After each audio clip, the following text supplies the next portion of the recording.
Great. Well, thank you again to everyone who's joining us today or listening in on the webinar for creating a culture of stewardship. Habitat of Colorado is very excited to be partnering with JVA and specifically with Christy Bergman and Lisa Cirencione. Lisa, I hope I did that close. I was practicing for this session. And then Lisa is going to be leading a session for us in the first of the year on grant writing, which we are really excited about. JVA's team brings their strengths and skills to the areas of community engagement, research, meeting facilitation, grant writing, storytelling, organizational development, fundraising, program development, program evaluation, just to name a few. So they are here working with both for-profit and nonprofits to help turn your ideas for better future from vision to action. And today, as I mentioned, we have both Christy and Lisa on the phone. Christy for this session will be the main facilitator. I'm not going to read their bios word for word because those were sent out. If by chance you didn't get them and are interested in learning more, I'm happy to resend that information out. But both of them have a very strong background in terms of their fundraising careers and their grant writing careers and have been with JVA for a while as well. I actually had the privilege of meeting Christy last year. She facilitated a 2-day development director intensive that I participated in, and it was great. I learned so many new things, and she did a really great job with the stewardship piece. And knowing this time of year when we're both asking for donations and thanking people, I thought the timing would be great. So I'm going to turn things over to Christy and have her get started. Great. Thank you so much, Karen, for the introduction, and thanks for everyone who's here today and the work you do in your communities, for your commitment to your organization, and just for being here. I appreciate it. Donor stewardship is really my favorite part of fundraising. The continuous thanking and cultivation of donors and the process of getting everyone in the organization engaged and excited is really what gets me out of bed every day in terms of fundraising engagement. So before we get started, I'd love to hear from you what stewardship is in your organization and why it matters. So I'm going to go ahead and have you respond to this poll.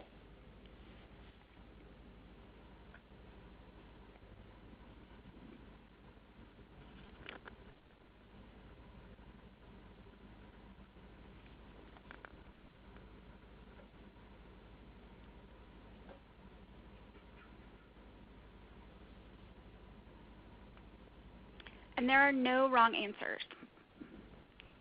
Right. So we have one that says reminding our donors why they are important to us. Great.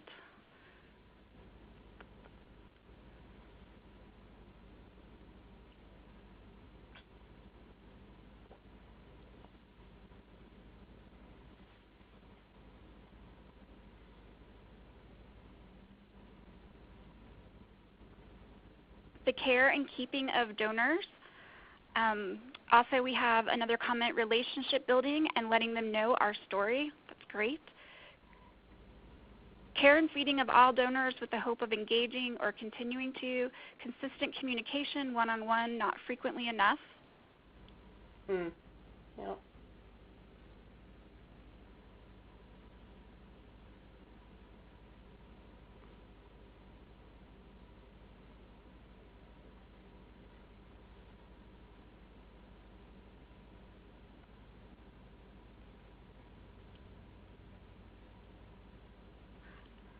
I think I might have skipped ahead for you, Christy. Oh, really? I think I might have. Sorry. No, that was me. Okay.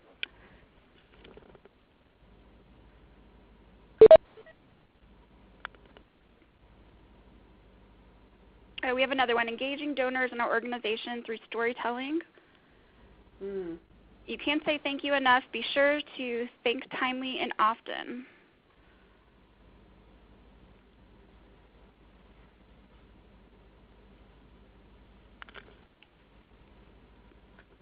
Great. Those are all fantastic, and we'll be exploring some of that today. So thank you. In the context of today's webinar, stewardship refers to the cumulative process of thinking, recognizing, and communicating the impact to your donors. So stewardship is what keeps retention rates high.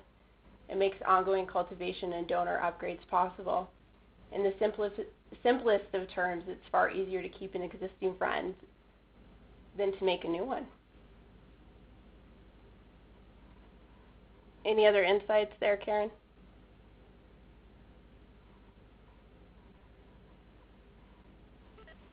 Sorry, I muted myself. No.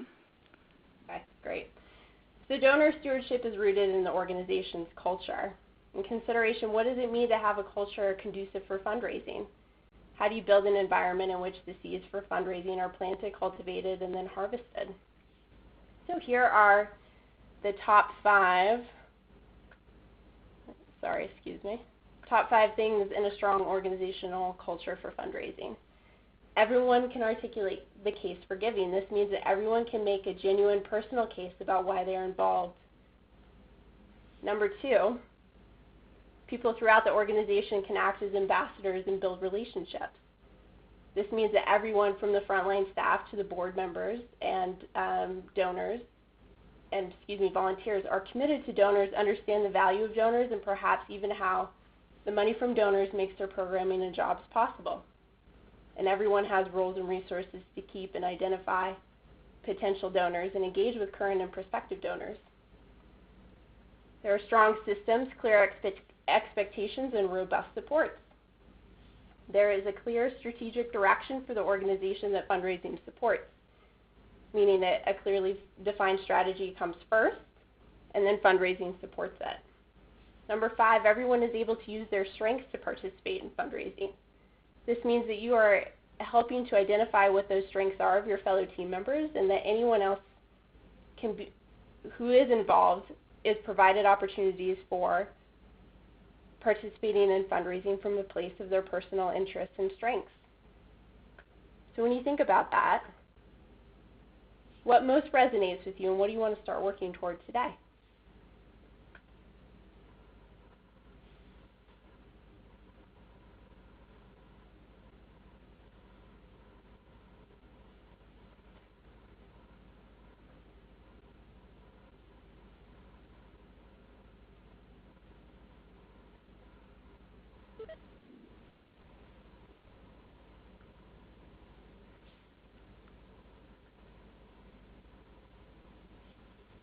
So we have several answers over here. Everyone can articulate the case.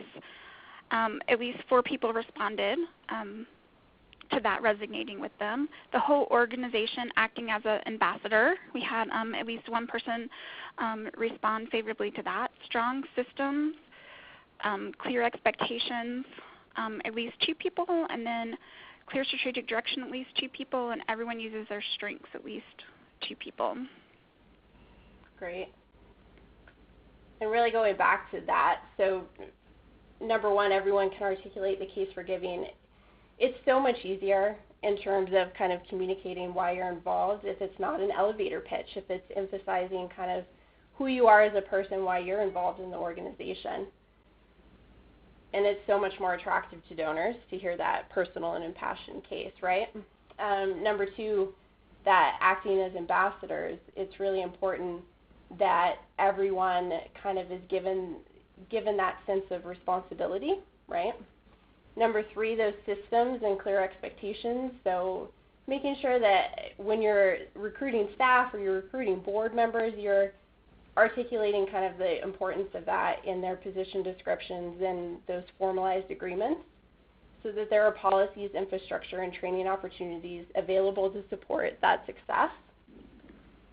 When we're looking at number four in that strategic vision, a lot of times when our clients come to us for either fundraising or grant writing support, that's the first thing we ask for is, what's your strategic plan? Really, it demonstrates a unified sense of vision and direction for the organization and shows that the leadership is all on the same page, as well as helps us understand where the organization is heading and which parts of the organization's strategy might be most attractive to donors, funders, and sponsors. And then the strengths-based approach we'll talk about in a minute, but I just wanted to kind of elaborate on some of those as you're responding to that poll.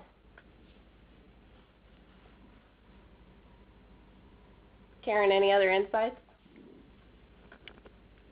No, I think that was everybody's responses. Oh, great. Okay. So going back to the idea of strengths-based a little bit more, talents are the natural ways people think, feel, and act, but strengths are a unique combination of those talents coupled with knowledge and skills. So really the opportunity to kind of build on that and act on that. So a strengths-based approach really offers a more authentic approach to leadership, giving people permission to more fully be themselves. When we're able to focus on our strengths, we're more productive.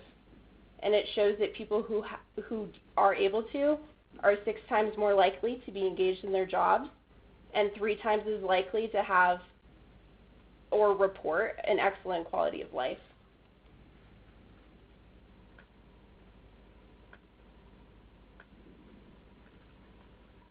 So it might be good, maybe Karen here, to pause for some questions about what we've talked about thus far. Great. So if anyone has any questions, you can put them in that chat box where you told me you were eating crocodile and filet mignon for lunch. So jealous, by the way.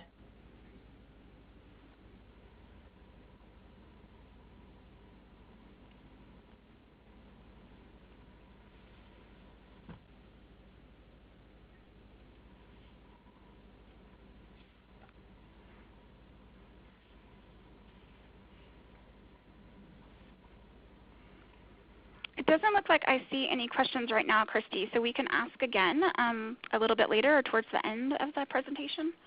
Sure. So this idea of why involve other people. You may have heard this one before. We've hired a development director. They're going to take care of all the fundraising now. And it's just not true. We practice this mantra. Everyone is responsible for fundraising in an organization that's successful. And organizations that rely only on a development person are not successful.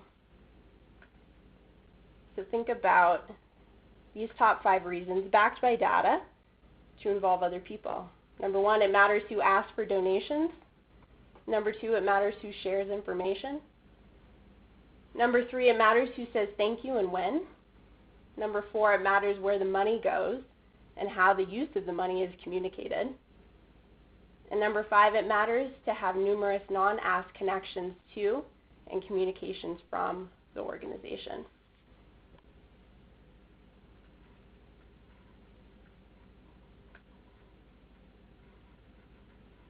So consider the following research based on these industry best surveys. Some respondents would give more money if asked by the right person. Many nonprofits issue appeals from someone in the development office, and in doing so rely on those with the least influence on donors to inspire their giving. Members of the board and senior staff have much more influence on donors. And in fact, those donors who responded to the survey say that sincere thanks from those with more kind of leadership positions goes a long way in ensuring that donors will give again the next time they're asked. When asked how they would prefer to learn about nonprofits that receive grants, some donors want to hear from a board member. Most donors cite 2 or 3 of the following requirements for continuing to make gifts: receiving prompt and meaningful acknowledgement, having their gifts assigned, receiving a report with measurable information regarding how their donation was utilized. An overwhelming percentage of donors say that they would be very appreciative if a member of the board would just call to say thank you. Most donors say they would definitely or probably give again the next time they were asked if they were thanked in a prompt way. They say that attending a donor recognition event has positively influenced them to give again. And most donors say that charities never or hardly ever call them without saying thanks, without asking for another gift. So when you think about that data, who needs to be further engaged in fundraising for your organization?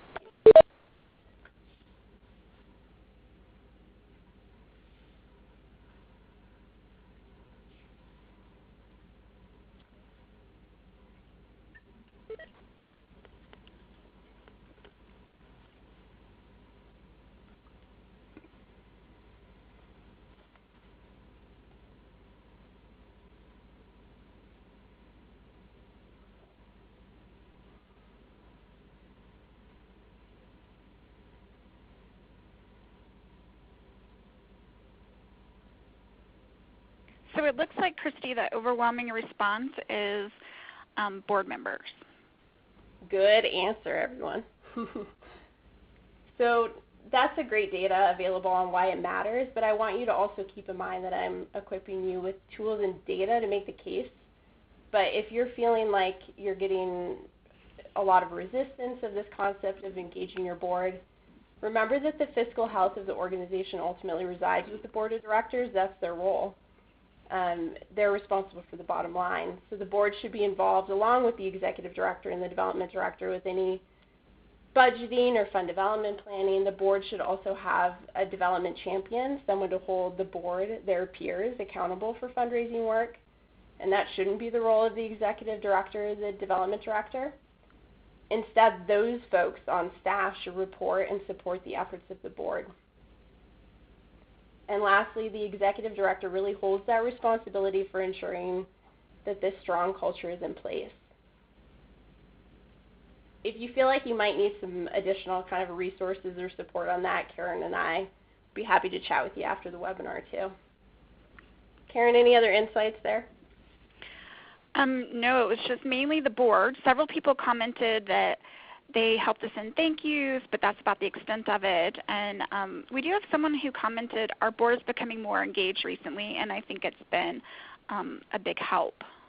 Maybe, I don't know who wrote that comment. Maybe, I don't know, Christy, if that person could, in the chat box, let us know a couple of ways that they've been becoming more engaged. Yeah, that'd be really helpful.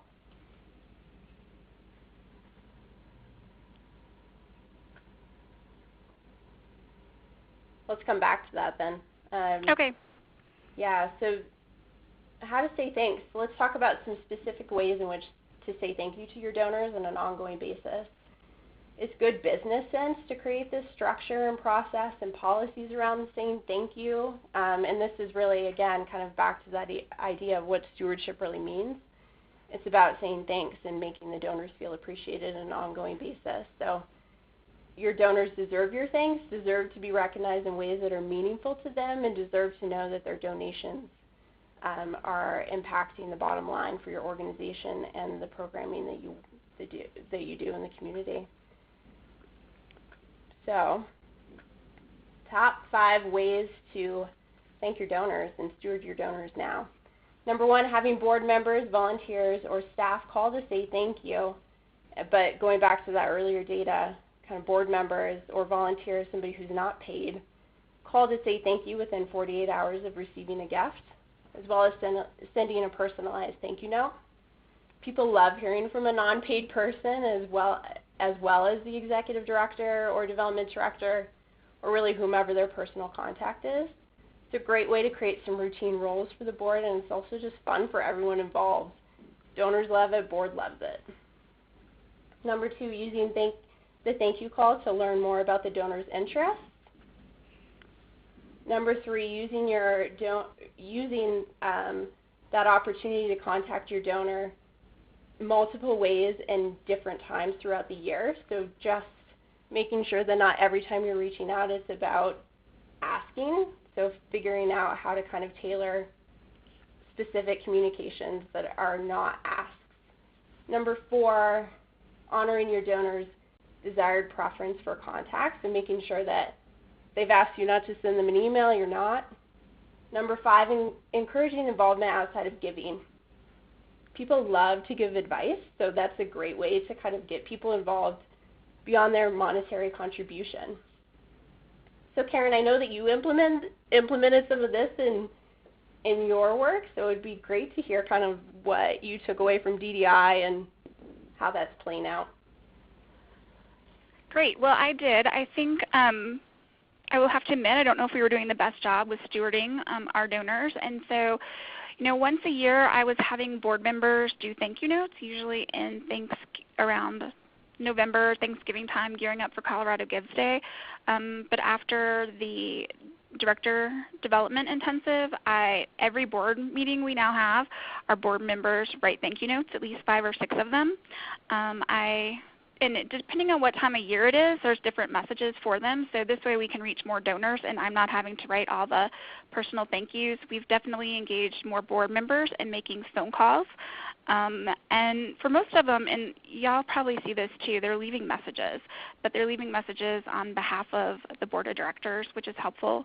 I had them help write postcards for Colorado Gives Day. Before I was handwriting all of them myself, and so that was another way to engage them and have them thank donors as well as remind them about Colorado Gives Day. And then we also, as most of y'all know, we had our gala this past September, and I got the idea from the training to invite some of our major donors to the gala and comp their tickets. And not everyone was able to come, but I think many of them appreciated the fact that we were reaching out to thank them and try to engage them at the event, and so that worked really well too. Great. Thank you. So in thinking about that, let's do another quick poll. What's your favorite way or ways to thank your donors?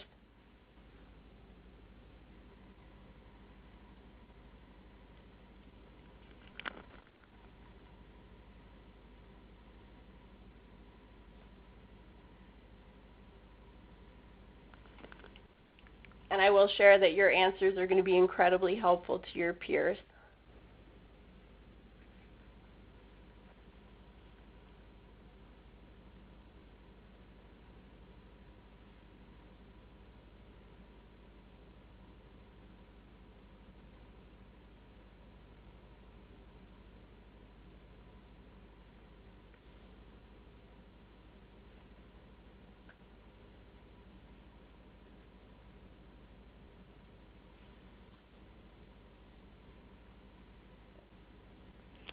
So we have several answers coming up. Christy, do you want me to read some of them? Sure, that'd be great. Okay, let's see. Calling them and leaving a message to say thanks. Thanking them in person, tours of our builds, calls from board members, a call or a handwritten note for those that are willing, a cup of coffee, handwritten notes, board phone calls, invitations to stewardship gatherings. We do a thing called Project Poinsettia each December, where we deliver donated poinsettias. Let's see, at our annual volunteer donor thank you dinner, we personally announce our, let me see what the rest of that says. It's cutting me off, sorry. That's okay. Those are all great.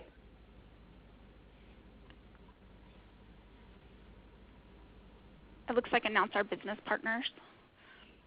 Yeah. And a lot of those, although can be done by other people, it doesn't have to be just paid staff. So those are great opportunities on tours, for those thankathons that you're doing by phone, for volunteers and board members to be involved as well. And that's the fun stuff, it really is. For those of you who have board members who are afraid to do the ask, I feel like this is a great way for them to be engaged in a way that's fun and meaningful, and the donor loves it and the board member loves it too.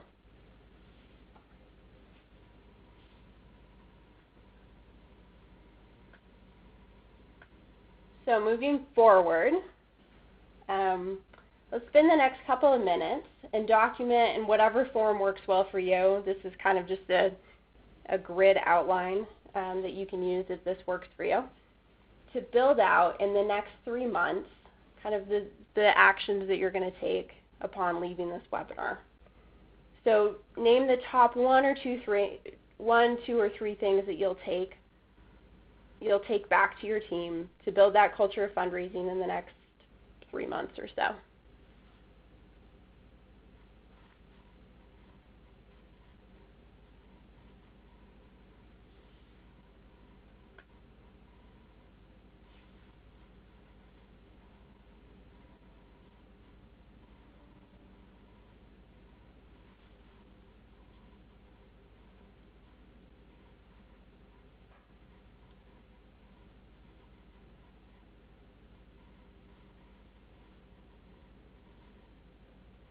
And maybe when you're done documenting, you can just send a quick message in the Q&A.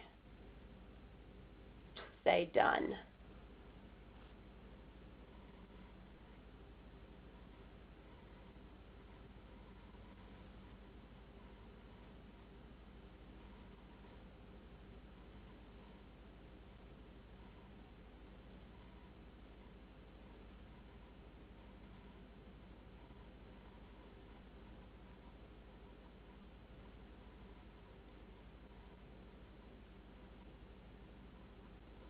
Karen, is this slide pulling up okay? Can you see the table, the grid there?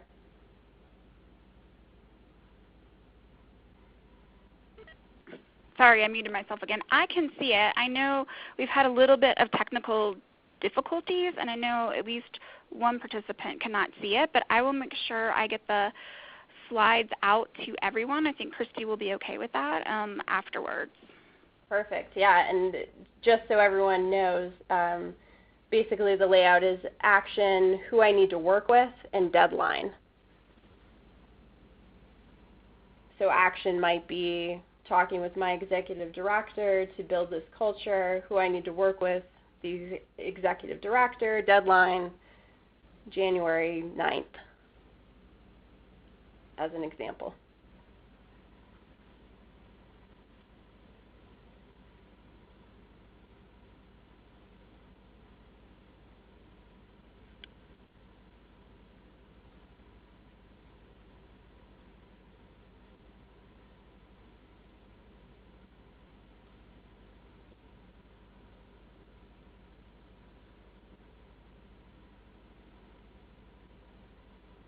All right, I'm seeing some all done pop-ups here in the Q&A. I'm going to go to the next one just in the interest of time.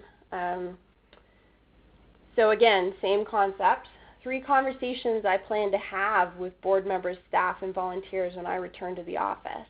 So assuming that some of those actions might not be conversations, what are some of those conversations that you need to have with whom, the topic, and the deadline?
How are we doing, everyone?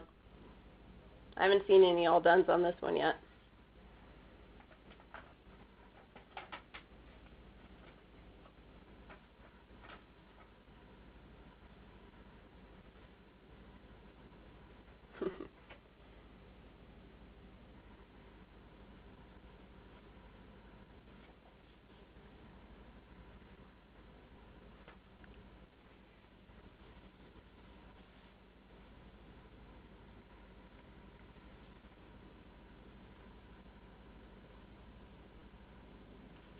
So go ahead and keep working on that if you're still in process.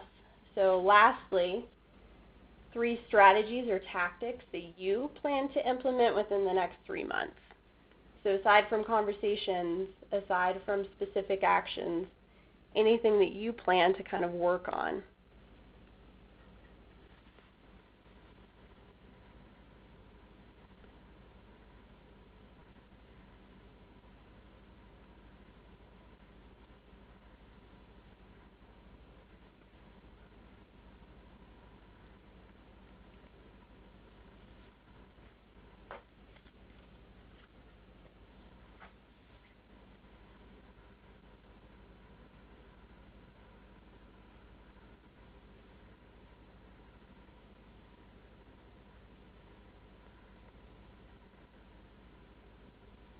And apparently that first column is a trick. The who is you.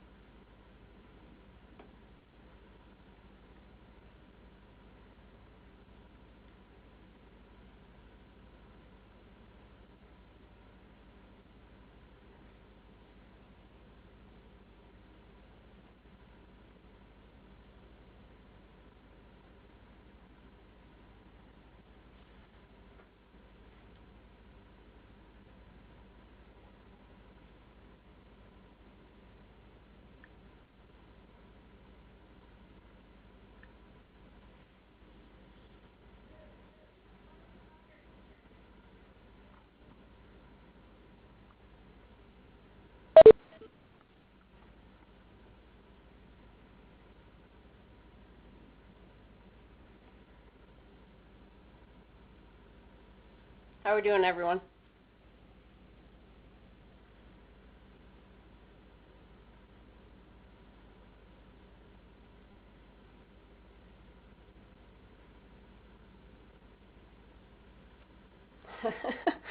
Yes, this one is harder.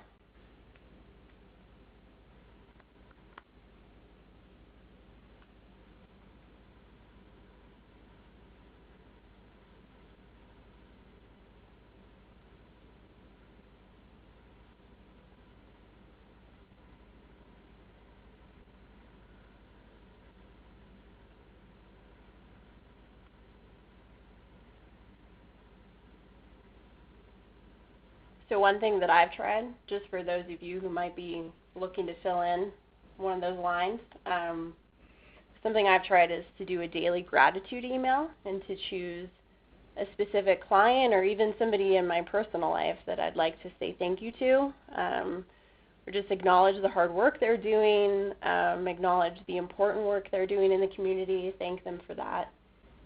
And it takes no more than 5 minutes to compose a text or an email in that regard, and the returns are pretty incredible. I've been doing it for about a month now.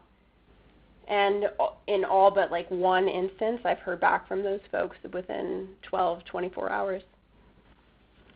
If you're looking for something, it might be just choosing one of your donors or going through your list of major donors and doing that and just saying, hey, just thinking of you.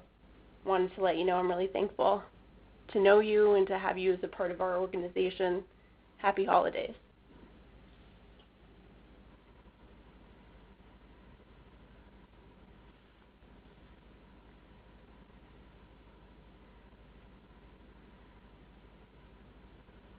Karen, I know that you had to make a list like this within DDI. Is there anything from that that you felt really resonated and kind of stuck with you since then? I know you shared some of the successes you've had. Anything else? Well, I definitely tried to do an email out to donors that wasn't just about asking for money. I call them my no-ask emails. Just to make sure, I mean, we always put our address or how you can give down, but it didn't specifically have an ask. It was just letting them know, for instance, it was our 25th anniversary and what all we had accomplished and how they've been a part of it. And so trying to increase those, because I think I did one like once a year, but I looked at trying to do at least twice, if not 3 times a year, where we weren't asking, where we were just kind of letting them know what their partnership meant. Yeah. I think it's really about the unexpected, I think, about this surprise, about kind of the wait, I'm hearing from this organization I give money to, are they asking me for money again, or is it about something else? And when it's about something else, it's kind of surprising and rewarding, and I think that's the daily gratitude email, kind of those non-ask emails that you're talking about, Karen. Doing a thank you at a different time of year, so Thanksgiving, Valentine's Day, we love our donors, those kinds of campaigns really go a long way in kind of presenting the unexpected. How's everyone doing? Do we feel like we have covered our training to action? I'll look for a few dones, and then we'll move on.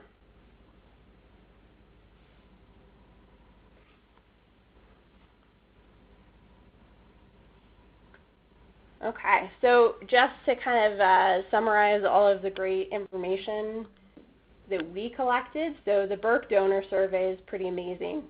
It is a great projection of giving behavior for the next year, really. So as you're looking at it, you're thinking, like, what are donors going to be doing? What's the behavior for the next year? Blackbaud is an amazing resource. Giving USA gives a great summary of the year previous information. So Burke is projections, Giving USA is reality, is the way I think about it.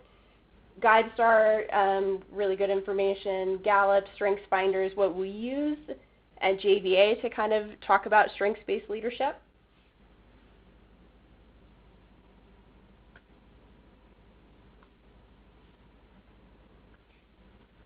And that's it. Thank you guys. I just wanted to make sure to reference the handouts that Karen sent to you earlier today. Karen, can you refer people to the space in that email where they can download those attachments? Yes, in your reminder email, it was on the right-hand side, but I will send it out to everybody again just in case with the PowerPoint. That way you will have it in front of you. And it has some, I don't know, Christy, are you going to talk a little bit more about the handout? Yeah, so basically 8 pages of supplemental material. So the first is really questions that you can explore and be asking as you think about the ways in which you can take care of your donors in your organization. Let's see, the second handout is really a great tool called Choose Your Own Adventure. I love the name of it, which is our board engagement fundraising menu. So it's basically, here's a list of all of the ways in which a board member might be able to be involved, and you'll customize it for your organization. But then you let board members self-select what they'll do and then sign it as kind of their board agreement. And then the final handout in that section talks about the importance of donor cultivation and the ways in which it's beneficial to you as well as to the donors, and then a list of 41 questions that you can ask to kind of create a deeper relationship with your donor to learn more about them. You don't have to ask all 41 questions. It just gives you a great reference point to kind of start that process.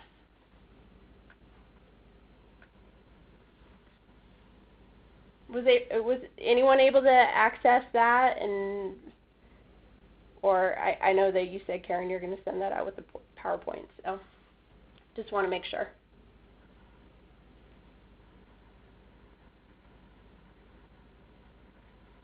All right. So thank you. Thank you all for participating today. We have about 20 more minutes today to answer any questions that you might have. And Karen, I think you'll be monitoring the Q&A just in case people have anything that they'd like to ask specifically. Yes, so if you want to put that in the chat box, that would be great if you have any questions. And actually, I see a question here, Christy, to get you started. What are your thoughts on the online thank you versus the mailed thank you? Depends on the donor, really. I think knowing your donors enough to know whether or not they're responding to email is crucial. I think that it goes a long way to kind of be doing what they're asking for specifically and knowing what you know about them from a communication standpoint. Okay. We have another Karen, oh, go ahead. Karen, I was going to say, feel free to elaborate, or if I've missed a part of the question, just let me know. Okay. So here's another question. What other ways you can get the board to buy into these ideas? Good question. So we do a training called Engaging Your Board in Fundraising, in which we present a lot of that information that I shared with you about kind of the statistics and the data. So we're very much invested in the idea of research and science kind of informs this. It's not us telling you this is what you have to do and give me your 10 names and I need your list of 10 names yesterday and you're not doing your job if you haven't given me your 10 names. And instead thinking about, okay, what is it that you really like to do? What are your strengths? What are your interests? And how can we kind of plug you into fundraising based on that? And so the Choose Your Own Adventure is just kind of a fun way of basically creating a board agreement that says you have now selected what it is that you want to do, but we're doing it in a fun way where you're allowed to select as opposed to us telling you these are your expectations and it's uniform for everyone. So I think creating kind of a more customized opportunity for board members to be involved is really important.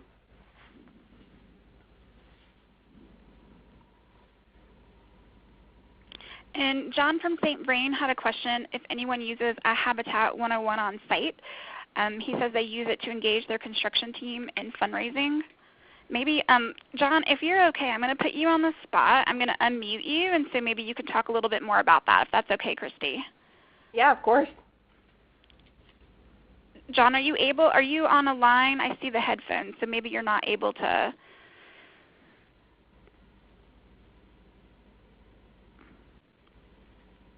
he might be listening through the computer.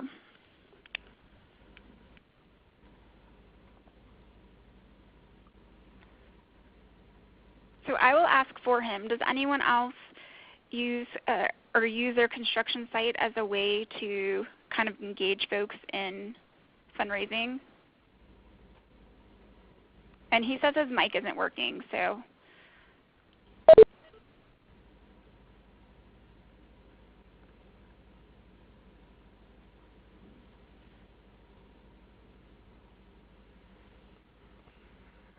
John, do you mind typing a little bit about what your Habitat 101 is?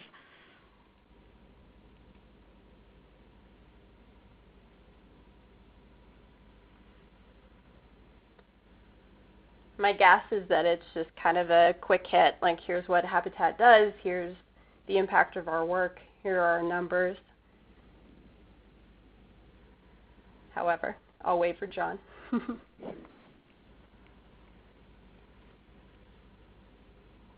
Well, while he's typing, I have another question that came in, Christy. What about in terms of stewardship and upgrading donors? Just tips you have for researching folks to try to understand, this person's been giving $100, I don't know, every year or every other month or $25 a week or something like that. At what point do you look at that individual and think, okay, maybe we can try to steward them in a way to upgrade their donation?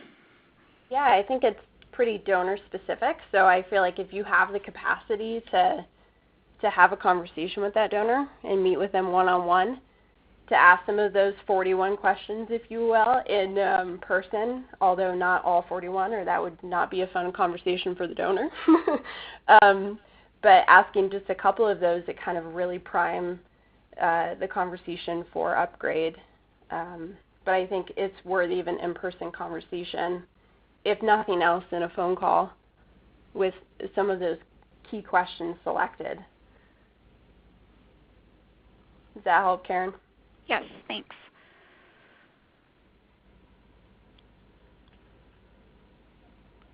So John wrote in, we have a 25-minute presentation that staff gives explaining the program, international work, and opportunities to give. It's a soft ask. And the construction team trains with us in the development group to practice. So that's a great best practice and a way to engage staff.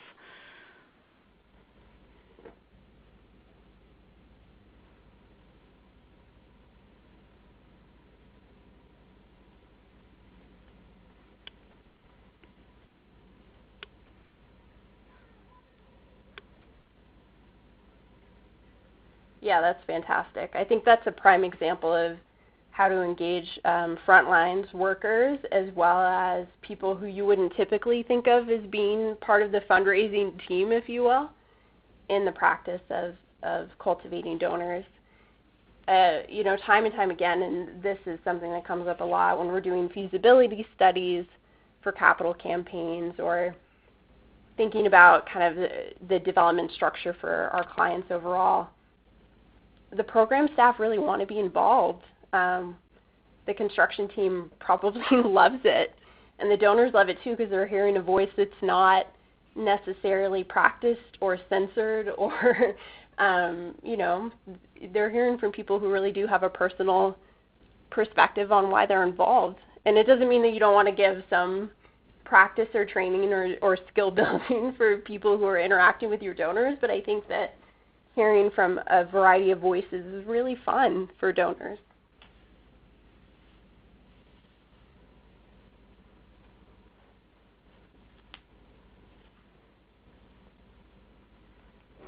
Any additional questions out there for Christy?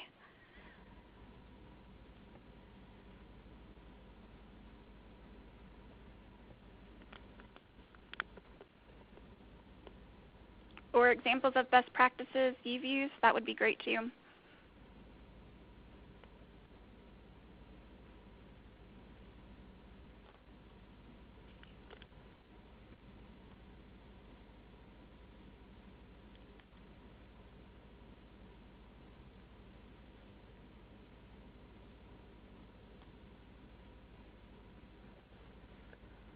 Lisa or Karen, do you have any questions based on anything I might have missed?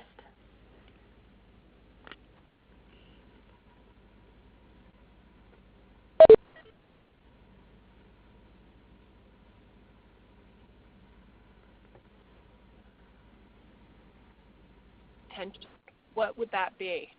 Sorry, sorry, Lisa, I just unmuted you. Oh, so Christy, my question for you is, if you could only make one recommendation to promote donor retention, what would that be? So I think fundamentally getting to know your donors. Who are your major donors? Being able to identify kind of who they are, how they came to you, who they represent in terms of a specific demographic or population. Any kind of analysis that you can do of who you have now and how they came to you in the first place is really crucial to understanding not only kind of how to further cultivate them, but also how to identify additional donors within kind of that target market. So in whatever way you can analyze your data on who's giving to you and why would be my first recommendation.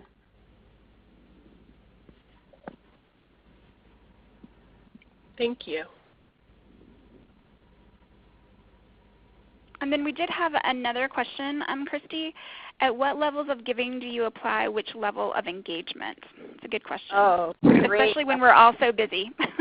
Yes, yeah, exactly. So I think, again, it's kind of organization dependent, and I like to have all of this mapped out in advance so that it's never even a question, so that you kind of know at the $10,000 level, here are the 5 things that we do to steward our donors, or here are the 5 different ways that we communicate with the donors throughout the year. Or at the $10,000 level, they get assigned to a board member, and here's the assignment. Here's the board member who's going to kind of continue to cultivate them, seek them out at events, etc. So I feel like having that clearly mapped out ahead of time is really, really important and something that I personally love doing. So not only from a stewardship perspective, but also from a donor benefit perspective. So what kind of benefits do they get at a certain level? And knowing what that looks like for you in advance based on your major donor level, and then going down from there. So I actually have a grid that I use for this. It's in Excel because I just love everything in Excel, and Karen will send you that workbook as well. Great.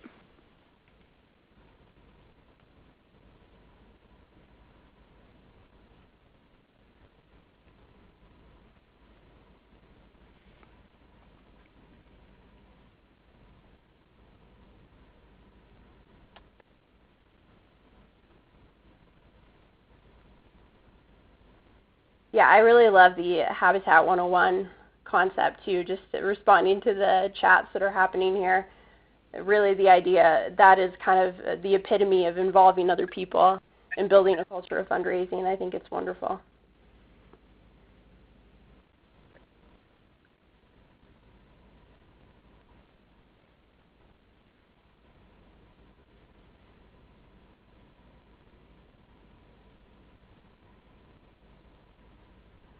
Karen, do you have any other questions? I don't. I think you've covered it. That's great. Great. So I will wrap us up then.